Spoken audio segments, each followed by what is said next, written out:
Good day, everyone. This is Almajin Villa. In this lesson, we will learn about the stages of oral language development, in which children grow from infants who are unable to communicate to school-age children who have become fluent in language. But before that, let's first define what oral language is, and we'll try to understand its components. So, what is oral language? Oral language is the system through which we use spoken words to express knowledge, ideas, and feelings.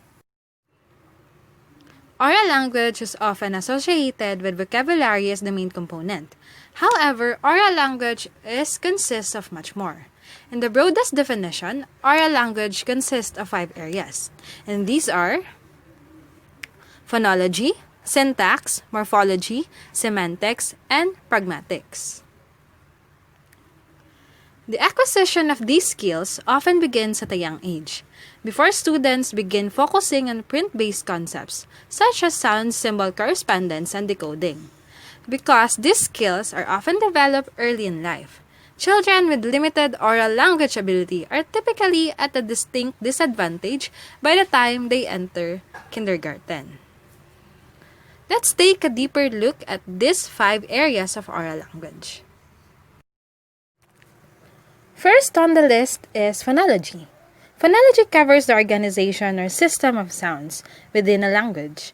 Once the phonological system has been acquired for basic listening and speaking, children begin to develop phonological awareness, the awareness of words in sentences or syllables in words. Next is syntax. Syntax is the set of structural rules that govern the combination of words and phrases in the sentences, as well as how sentences are combined in the paragraphs. As children develop their oral language skills, they also develop an understanding of grammar. Knowledge of these rules helps children understand the relationship among words and apply vocabulary and abstract thinking to their comprehension of oral language. Next on the list is morphology. Morphology refers to the smallest meaningful parts from which words are created, including roots, suffixes, and prefixes. Next is semantics. The development of vocabulary focuses both on expressive and receptive vocabulary. Expressive vocabulary represents the words a student actively uses when talking, writing, or otherwise communicating. Receptive vocabulary, on the other hand, represents the words that a student understands based on context and background experiences, but may not necessarily use when speaking or writing. Last but not the least is pragmatics. It refers to the understanding of social use of language. This includes social norms regarding conversational turn-taking, personal space, and appropriate behavior with peers and authority figures in a variety of common social situations. So for example, pragmatics involve how we talk when we have a particular purpose, like we're persuading someone, or how we communicate when we're engaging with a particular audience, like a family member or an employer. Or what we say when we find ourselves in a particular context, like engaging in a casual conversation or delivering a public speech. Again, oral language is made up of at least 5 key components, and these are the student's phonological skills, syntax, morphological skills, semantics or vocabulary, and pragmatics. All of these components of oral language are necessary to communicate and learn through conversation and spoken interaction, but there are important distinctions among them that have implications for literacy instruction. As with learning to walk, learning to talk requires time for development and practice in everyday situations. So our next topic is the 6 stages of oral development. During a relatively short amount of time, babies go from being helpless and unable to communicate to developing fluency in language. Now, let's look at the stages of oral language development. First on the list is the pre-linguistic stage. During the first year of life, the child is in a pre-speech stage. Developmental aspects related to speech would include the development of gestures, making adequate eye contact, sound repartee between infant and caregiver, cooing, babbling, and crying. Examples of such pre-speech sounds would be da da da or ma ma ma. We're also able to imitate conversation by using melody, intonation, and stress. By the end of this stage, infants are beginning to understand some language.